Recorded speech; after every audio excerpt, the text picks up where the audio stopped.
All right. We are ready for you. I am a minute early, and that's because I'm super duper time conscious. Always on time, never late. All right, my awesome people. It is so good to be here. Well, guess where I am? It's summer, and I feel like being on the beach today. So why not, right? We have technology at our disposal, so we're going to take advantage of it. So enjoy the view of the beach. I really wish I could be at the beach, but with this whole pandemic going on, we'll see how things turn out, right? We'll see how things turn out. So today, we have, well, I'm the only one here today. I have something amazing and powerful for you, and I really want you to, partake in what I'm about to share with you, because I'm telling you, this will literally change your life.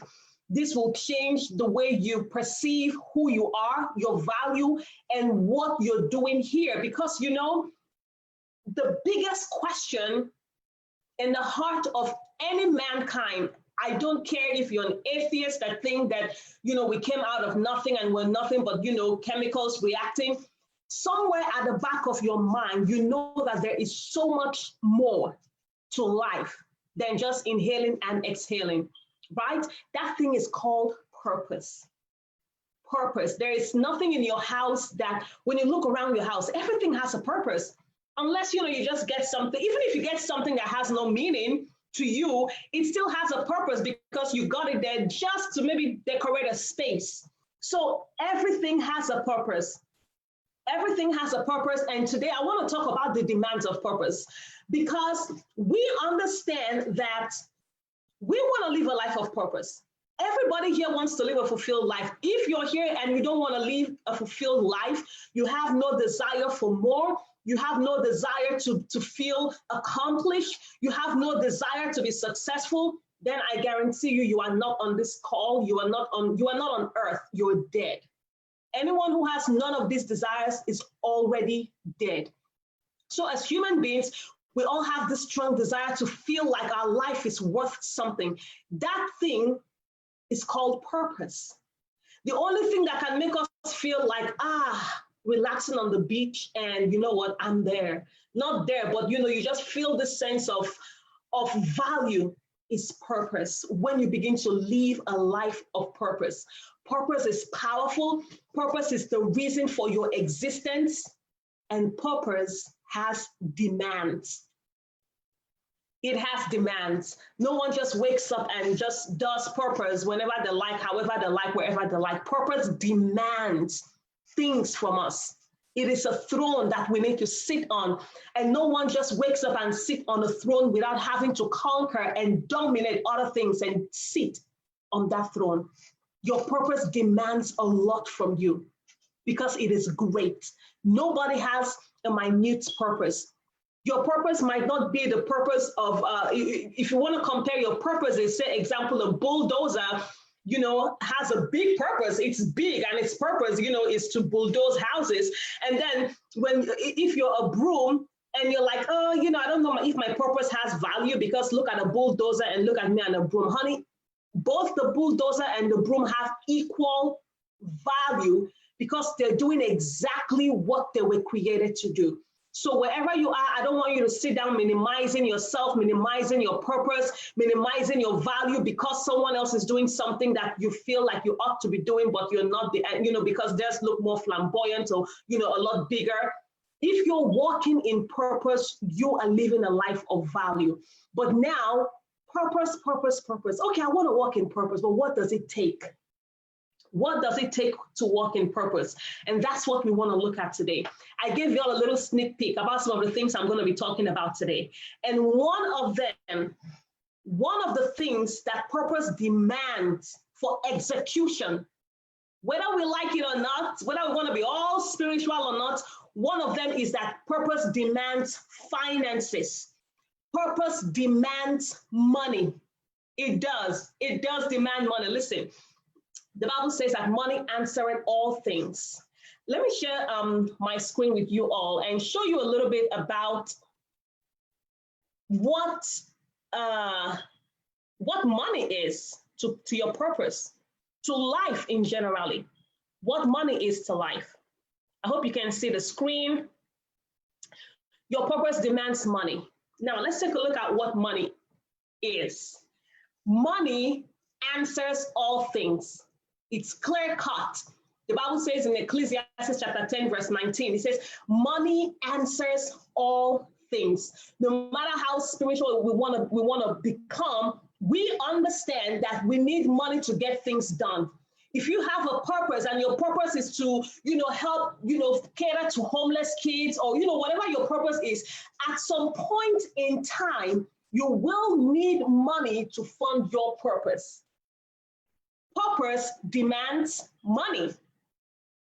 It simply does. There is no way to get it done without pushing it, unless you want to get it done on a mediocre level. Listen, I don't want to pamper or pet us or just try to pat you. Your life is at stake. Your value, your fulfillment, and the lives of people whose lives depend on you is at stake. So I just have to give it to you as hard and as truthful as I can. Money answers all things, unless you want to get it done on a mediocre level of, I'll just do, whatever will be, I'll do it that way. If that's your intention, if that's what you want to accomplish, then fine. But is that the best that you can do? Is that the best value that you can offer? God has given you a purpose. What are you going to do with that purpose? Are you going to give it the best? Because God is not going to come down from heaven. That's why he gave us a mind. He gave us the creative ability. He gave us the ability to imagine things and to think of great things. So he's not going to come down and make sure that you give him value. It is your responsibility to ensure that you're delivering your purpose with high value. And as we see, honestly speaking, money answers all things. I know wherever you are right now, there's some things that you're doing now, which is great, but you know that if you had more money, you could take it another level. You could top the notch a little bit if you had more money. And you could even you could put yourself on a billboard to expose your purpose if you had more money. So money answers all things. So it's important that you do not skip opportunities when they come your way. It is important that you find ways to get away from being a slave to money and now money being a slave to you, where you send it to go do the things you want it to do.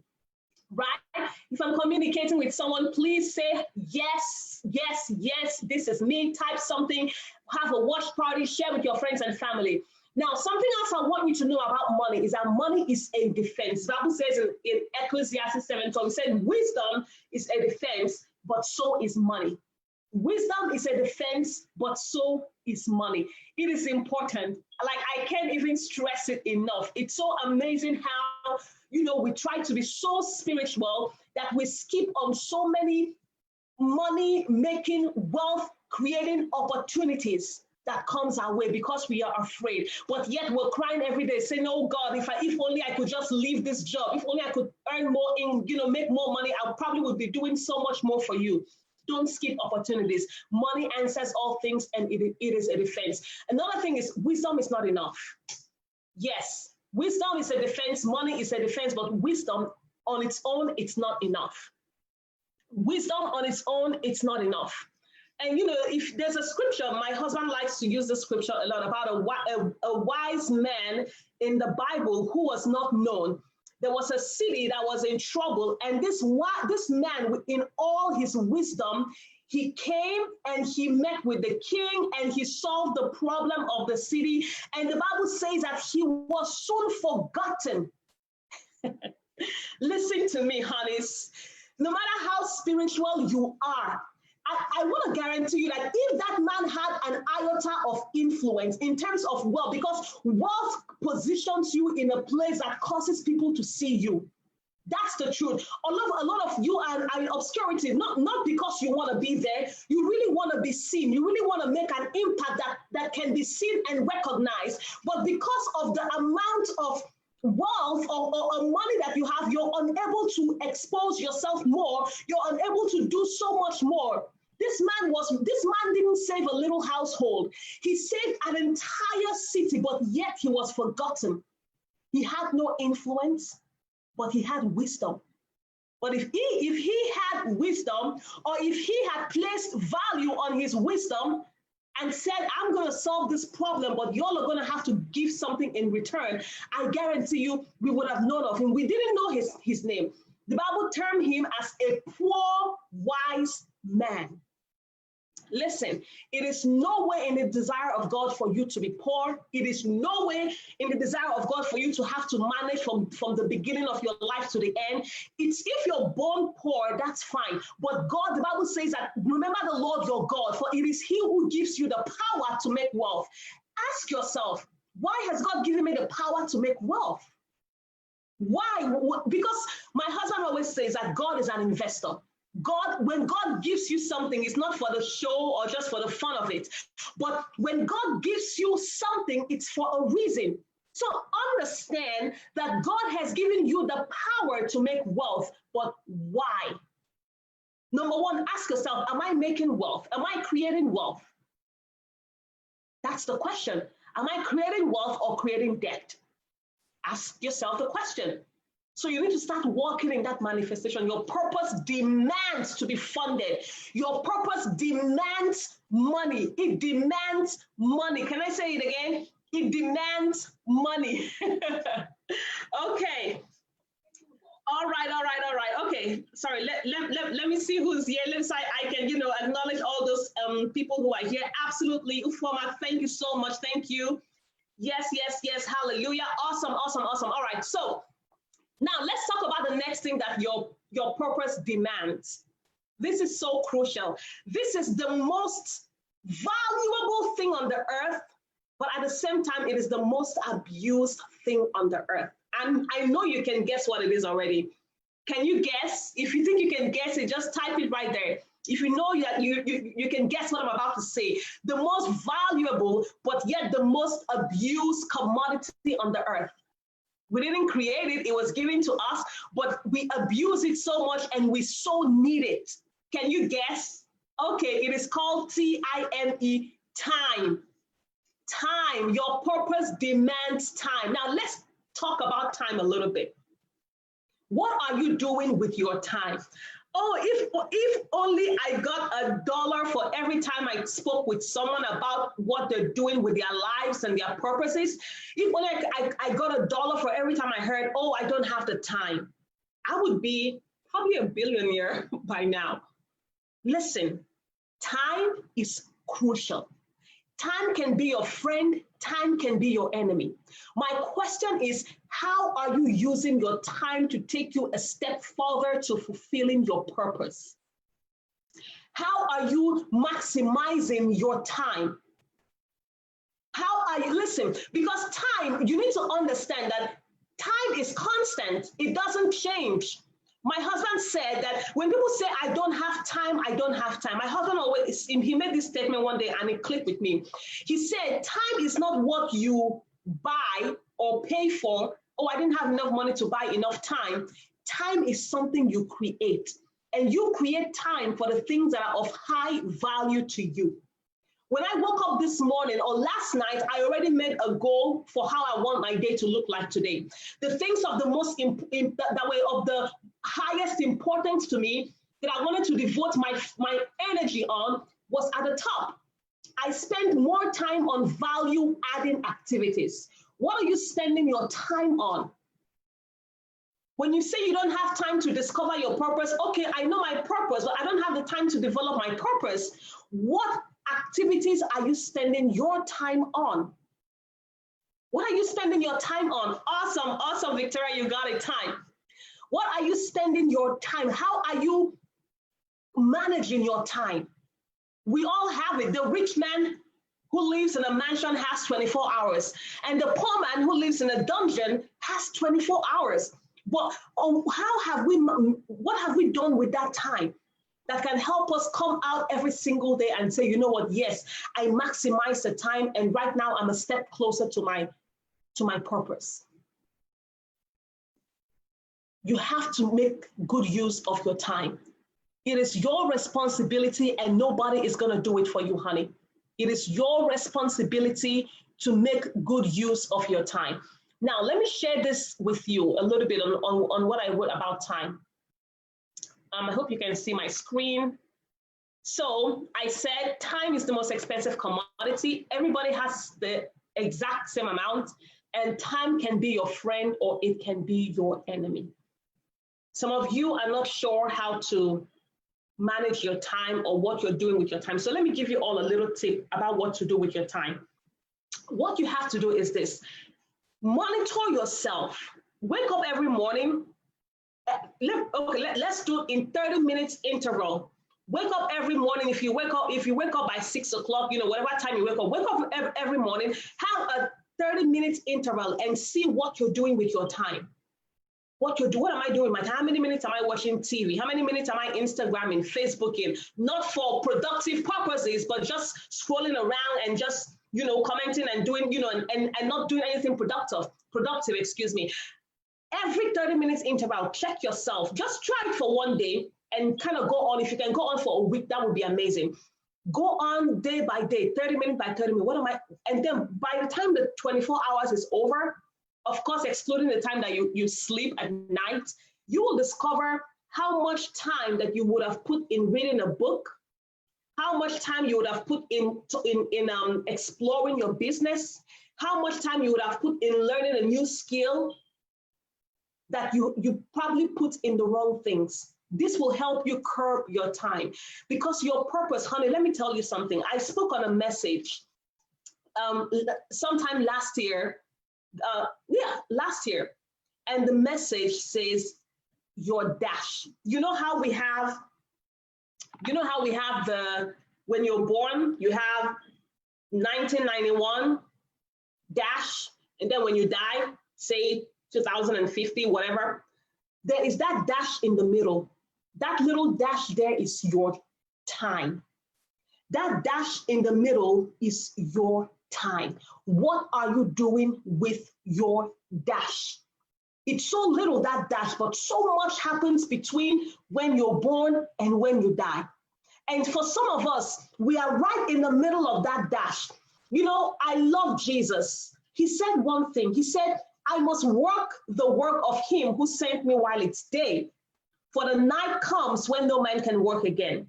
You need to understand that our lives it's divided into different seasons. We have the season, the morning season is the time of maybe, being a kid, not having so much to worry about. And then you have the daytime of your life, which I would say is the strongest part, where majority of us are. The strongest part of your lives, your youth, you have so much energy, so much vigor. You have the evening time of your life where you've gotten to that point of, you can't do much.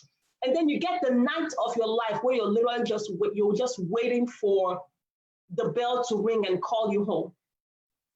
I must walk the work of him who sent me while it's day. What are you doing with the daytime of your life? And I don't mean the literal day and night. I mean this point of your life where you have strength, where you have vigor. What are you doing with your time? It is super important that you begin to curb your activities. I know you probably work 12 hours, you probably work 7 days a week, you probably work 5 days. I don't know how much you work, but at the end of the day, honey, you only live once. At the end of the day, you live just one time. And this is the life that you have. This life you're living is not a rehearsal for another life. This life you're living now, this is it for you. This is the life. So you need to find a way. You have to break free. You have to break free of whatever it is that is holding you down and just begin to make it happen. Listen, oh my goodness. Make it happen. Make it happen for yourself. I know you're working and you're a single mom, you're a single dad, you're divorced, you're abused, but at some point you got to get up. There is a man in the Bible I love so much. His name is David. He was in a terrible, dire situation where he probably would have just called it quits. But then the Bible says David encouraged himself in the Lord. At some point, you're going to have to encourage yourself You're going to have to talk yourself out of that job. You're going to have to talk yourself out of that circumstances that is consuming your time. You're going to have to talk yourself out of that thing that has put you bound, that you don't even want to have the time for anything. At some point in time, you will have to assume responsibility for your life. Your time is value. What are you doing with the most expensive commodity in your life? What are you selling the most expensive commodity of your life for? What is your time worth? What is your time worth? What is your purpose worth? Think about that for a little bit. What is your time worth? Is it worth the job you're working right now? What is your time worth? Is it worth the TV program you watch for hours and hours? What is your time worth? Is it worth the time you sleep for 12 hours and don't want to get up? What is your time worth? Your purpose is calling. It demands that you give it time and attention. Your purpose demands time. All right. In the middle of all this, if you have a question, if you have a comment, I may not be able to see all the comments for some reason. I'm not sure why that happens. Absolutely, Ufoma, you said, yes, to do it for 21 days, it'll become a habit. Pretty good, pretty good. Thank you, Dr. Margaret. Yes, Victoria, thank you. I love you, Victoria, I appreciate you. All right, now let's look at something else that is so important. What your purpose demands from you. Number one, it demands money. Number two, it demands time. Number three, it demands energy. Let's look at what energy is, not really what it is, but the concept of it. Now, energy. Each and every one of us, good. So energy, we all understand that energy is a force. Energy is the ability to be able to get something to move or to be done. Energy. And each and every one of us have energy. We all have energy. Energy is used up every single day. Whether you're sleeping, if you're sleeping, you're using up your energy. If you're eating, you need energy. No matter what you're doing, you use up energy every single day. Energy used on any event determines the result earned. If I'm in business, and I love to network a lot, and I have a lot of people that I talk to and I encourage. And one of the things that I get is that we're living in a microwave generation, a microwave world where we want something to be done now, and if it doesn't happen within 30 days or 7 days, I'm done. It's done. It's not working. That's the kind of world that we live in. There's some things. There's a difference between a microwaved chicken and an oven-baked chicken, honey. There is a difference in taste and in flavor. But if you're so much in a hurry, you don't put enough energy into doing something, because putting that chicken in an oven demands a certain level of preparation, a longer time frame of preparation, which will require more energy. And when I put in all that energy in preparation and in cooking, the result is different. Someone who does it in the microwave is probably going to use a little energy and then puts it for 10 minutes, 3 minutes, whatever, and then the chicken is done but tastes weird and you can see the inside is raw. But that's because the amount of time that was spent in preparation to get that chicken ready was tiny. So listen to this. Let me explain to you the things you need to understand about what's happening in the world today. Now you got a job, which is, I'm not against jobs, honey. I'm not saying go quit your job. Your life is your responsibility. But this is what happens. The highest peak of your daily energy, when do you think it is? If you think when you know where the highest peak of your energy is, just put it up there. Let me get out of here so you can see me. If you know the highest time where you have the time of the day where you have the highest energy, Put it up, put it up, put it up. Is it in the morning, morning till 12 noon, morning till 2, you know, whatever time you think it is. If you know that time, let me know. Let me know, let me know, let me know. What do you think it is? The highest time of energy, of when you have the highest energy in the day? Usually it's in the morning.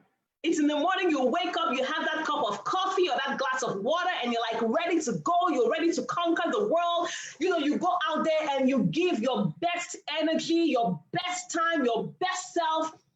And after a while, the energy begins to woo, your mind is gone, your emotion is gone, like everything is gone, and you're like ready to just do nothing.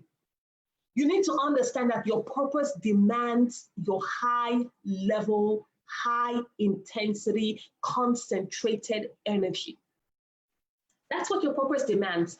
It demands that you give it the best of your life. Listen, you need to understand that if you live a life without purpose, it's the reason you were born. It's the reason you were created. So if you live a life without purpose, it's hopeless. It's meaningless. That's why you need to strive for perfection, strive to get it done, fight. It's not easy. Yes, I know, honey, it's not easy, but at the end of the day, this is why you were born, your purpose. And I hope you've discovered your purpose already. If you haven't discovered your purpose, just go to imabongsmart.com, click on my free ebook called What's Your Problem? That will help you identify what your purpose is. I digressed. Now, let me go back to energy. You need to give your purpose the best time of your life, the best hours of your life, the best moments of your life. Now, let's forget about, you know, everything else. Forget about making money, but let's talk about that thing that God is going to judge you by. That thing that God has invested in. God has invested in your life. Is he getting dividends? Are you putting in the best? Are you giving God a microwave chicken or an oven-baked chicken? What is God getting from you? A microwaved purpose or an oven-baked purpose? It requires energy. Wake up every single day and first of all, give your purpose the best time of your life, the best moment of your life. Look, listen, I don't believe in impossibilities. I don't believe that things cannot be done, things cannot be learned. I don't believe in the concept of you can't teach an old dog new tricks. Yes, honey, you can. It's been done over and over again. That's the wrong mentality, the wrong mindset. You can teach old dogs new tricks. Readjust yourself, readjust your life. Don't give the best, the most important things of your life the least amount of money, time, or energy. It deserves so much more. It deserves so much more. Now let's look at the last one. You all know I love to keep my things short, sharp, and loaded. The last thing that your purpose demands from you, honey, it demands excellence. Can I say that again? Your purpose demands excellence. And now excellence, the way to attain excellence is tied up in the first three things that I talked about: money, time, and energy. Those things combined together gives you an excellent presentation. There's more things, you know, the demands of purpose there's a lot of them. I just picked out this 4 to talk about because if I want to talk about everything, you know, it's going to be a lot. So I think I've just 4 things. I'm pretty sure you can right now also think about some things that you know that your purpose demands of you, but your purpose demands excellence. Now, can I just say a few things about excellence, honeys? Because the world knows that every human being, first of all, we eat with our eyes. If I want to order a food, if you haven't seen the food yet, you go to a restaurant, you haven't seen the food yet, what do? You look at the menu, and in the menu, there are pictures of the food. You look for the most attractive looking food, even though it may not taste good, but you look for the most attractive food, right? Because we want things that are aesthetically appealing to us. Somebody may have something to say, but because of the presentation looks, you're like, you know what? I'll find something else that is more appealing. Excellence is key. In the book of Daniel, it talks about how Daniel had the spirit of excellence, that they had looked among all the king's men. Daniel had the spirit of excellence. And I don't know if you're a Christian, if you're, Muslim, whatever, race or religion you are watching me right now. Excellence is demanded. Excellence is not a thing of faith, honey. You cannot faith excellence. Oh, we'll just pray and just believe God and just have faith and it's going to turn out good. It's going to work out good, but you didn't add any money. You didn't invest time. You added no energy, but you're expecting excellence. It's not going to happen. Not everything requires faith. There's some things the world does a lot of things. Hollywood does a lot of things I'm pretty sure they don't pray about. If you watch some movies, I'm pretty sure they didn't pray about that movie. But no matter how bad the message of the movie is, it was presented excellently. And we're like, wow, look at how they presented this poison. The world want to poison your kids. They want to poison you, but they garnish it. It looks so good. You're eating and dying and you're still eating. And because it looks so good, it tastes so good, but it's killing you. That's how the world does it. So as somebody who is serving God, and when I mean serving God, I'm not talking about churching anything. I'm talking about your purpose serves God as it serves humanity. It serves God as well. Why do you think that God does not require excellence in our service? Why do you think God doesn't require excellence in our presentation of our purposes? Why do you think God wants mediocre things? Because, God doesn't care about the appearance. God just cares about, God knows our message. God knows our heart. But then the world is enticing all the people that you're struggling so hard to want to get for your purpose, the purpose of God in your life. These are the people God has called you to, and then you come and present some mediocre thing to them, and the world goes out there and presents something attractive, and then your people turn away to the world. What have you succeeded in doing? And then you pray and say, oh, these people, they don't know what's good for them. But you presented your thing so in a way that it's not acceptable. Because, honey, the way the world is now, the level has been lifted. It's top notch. It's higher grounds, honey. You cannot do mediocre things and expect people who've tested excellence to settle. Why do you think it's going to work that way? You have to constantly find ways to excel. You have to constantly find ways to make yourself better and presentable every single day. You have to. It's your responsibility to ensure that excellence is key in whatever you do. That's what's going to make you stand out. I always think about when Jesus said that the people of the world seems to be wiser than the people of the kingdom. And I've pondered on that a lot, and I'm like, but why? Why? It says to be wise as the serpent. So why? What did the serpent do that God commands Satan and asks me to be as wise as him? Have you ever thought about that? What the enemy does. I'm not saying the enemy is your role model, but God said, be wise as the serpent. What makes them wise? Why are they amassing so much wealth? Why is the world amassing all the people that God has called you to attract, all the lives that God has called you to impact, and you can't impact them because they've been impacted by the enemy? You have to up your excellent game. The world is not taking it. The people God has sent to you will not take it. And God certainly demands excellence. He demands excellence. Somewhere in the book of Psalm, it said, let him that will play, let him play skillfully. Play skill means God doesn't want you to just play, however you want. God knows my heart. That's what people say. God knows. Of course, he knows your heart, but he wants to see it displayed, honey. He wants to see your heart in your hands. Enough of God knows my heart and I can present whatever I want. He wants to see it in your hands. So how about now you begin to present things that are of excellence to him?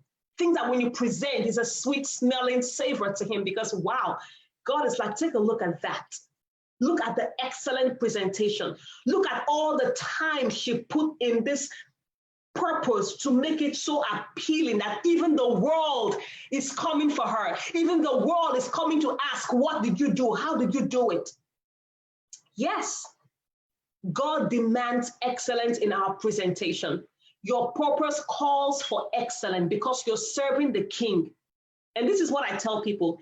If it is not good for your president, whoever your president is, if it is not good for your boss at work, whether you like them or not, if it is not good to present to somebody that you value or a high mentor that you so value, why do you think that is presentable to God? It won't be. So you need to strive for excellence. Strive for excellence. This is your mandate. This is your responsibility. Nobody is going to help you make it excellent. It is you. If you need people to collaborate with, go and find people to collaborate with to help you in the places that you can't get to. Whatever it is that you need, if you need to devote more time, do more research. If you need to add more energy, wake up early in the morning, get things done. If you need to get more money, find ways to expand your streams of income. Honey, we're not supposed to have only one stream of income. You need to have several streams of income so that when that's why the Bible says, cast your bread upon the waters. Somewhere in the book of Proverbs, it talks about, having several income because you're not sure which one will succeed, which one would fail.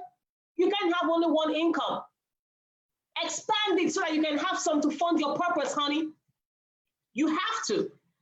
Oh my goodness. I hope you've been blessed. I hope you've gotten something out of this. I hope you're going to go back and you're going to think and say, I need to up my game. Things has got to change because I only live once and I have to manifest my purpose and manifest it in a way that is pleasing to the purpose giver, God. If you have any questions, please forgive me if I cannot see. Thank you for all of you who are here. I cannot see everybody and I can't see all the comments because that's what happens with Facebook. So I can't see it all when I'm watching it from here. So please forgive me if I don't see your name or your comments or your questions. But I want to thank you all so much for being here with me for this 36 minutes. Thank you all for commenting. I will answer your questions when I get off here because, like I said, I can't see it now for some reason. But thank you all for being here and maximizing the moment with me, Demands of Purpose. And next week, I will be having a powerful guest with me. You better get ready. It's going to be amazing. And listen, if you want to partner with me, if you want to see what I'm doing to fund my purpose, feel free. There's a link at the top of this video. Feel free to click on that link. My contact is in there. You can reach out to me and we can talk. And let's see how we can walk in purpose together. Thank you all so much. I love you. God bless you all. Bye.